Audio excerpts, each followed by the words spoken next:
Hi, my name is Dr. Taylor Van Weinboom, and we're going to talk about hypothyroidism and Hashimoto's today. So this whole system is very complicated. We're going to try to break it down so it's understandable, so you can see where you might be having an issue that might not be being addressed right now. So what you have is you have your hypothalamus, which is in the brain. What the hypothalamus does is it releases thyrotropin releasing hormone. What that does is it tells the pituitary, which is also in the brain, to release TSH, thyroid stimulating hormone. So if you have hypothyroidism, you've heard TSH a million times. Reason being is that might be the only blood test that's ever been done on you. Or maybe they'll throw in like a T4 or free T4, maybe a couple other ones. But you really need to do more extensive labs to understand what the issue is and how to correctly handle it. And that's what we're going to go into here. So thyrotropin releasing hormone to the pituitary. The pituitary gets that signal in the brain. It releases this thyroid stimulating hormone to the thyroid. So the thyroid does at that point is it releases T3 and T4. Those are both different forms of thyroid hormone. The problem being is T3 is the active form. So that's not such an issue. The issue is that when it releases these two, it releases 7% T3 and 93% T4. So at some point, we have to convert this T4 into an active form, T3, in the body.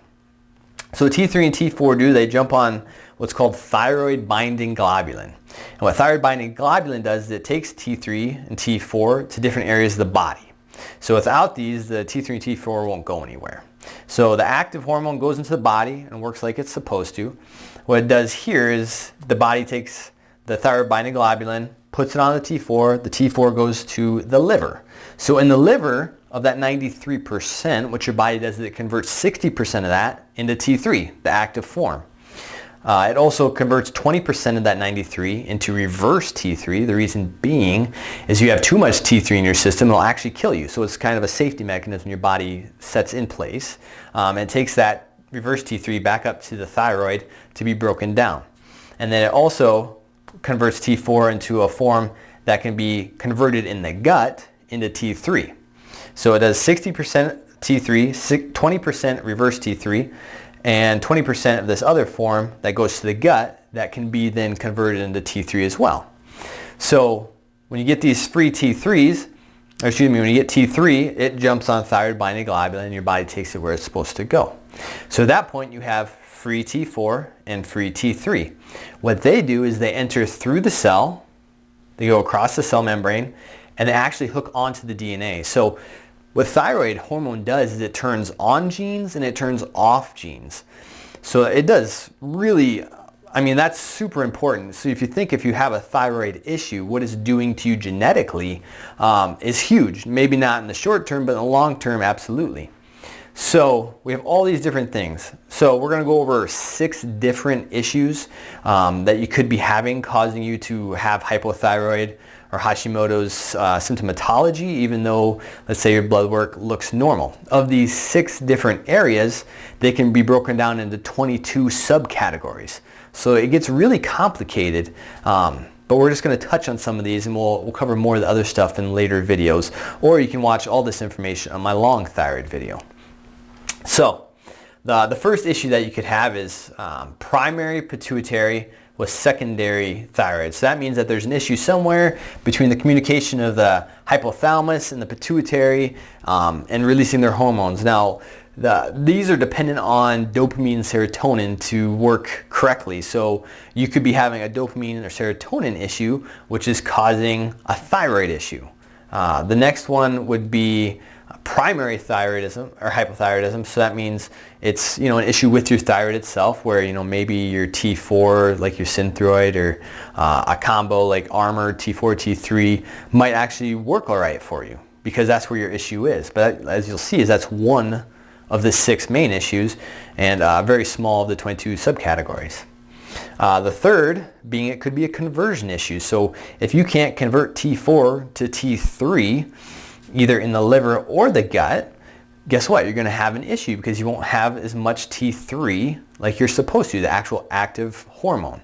And you can have overconversion issues and you can have underconversion issues. So an overconversion issue would be that you're converting too much T4 into reverse T3, so you don't have as much active T3 this way, or an underconversion issue like we talked about where you just can't convert T4 in the liver or the gut into T3.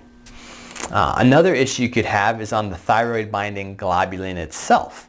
You could either have too much thyroid binding globulin, which could be due to estrogen, male or female, or you could have too little thyroid binding globulin, which could be related to testosterone and a lot of other things too. But one thing you might not know is, your hormones can affect your thyroid hormone, which can make you look like you're hypothyroid when you really aren't. The next one could be as easy as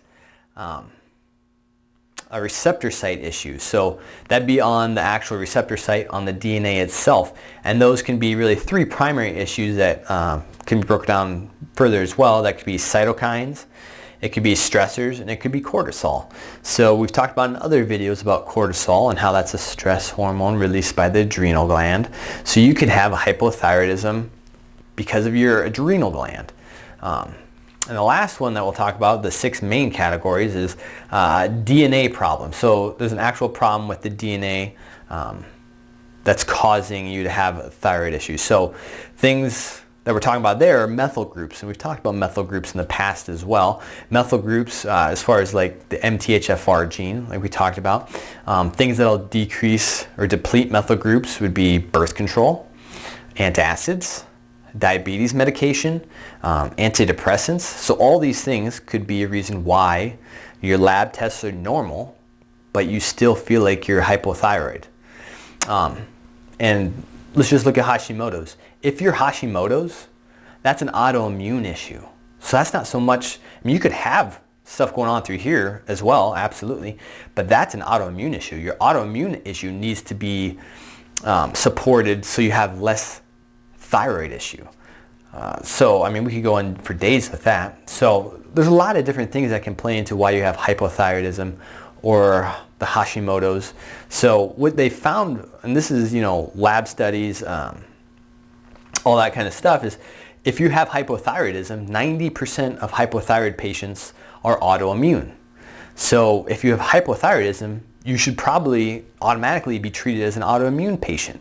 Now, what does that mean? You need to go on chemotherapy to decrease your immune system? Absolutely not. That's crazy. What you need to do is support your body properly to decrease your immune response on itself, your autoimmunity. So there's a lot of things that go in through here, and what you really need is you need all the proper blood work done to figure out where the cogs are in the links through here.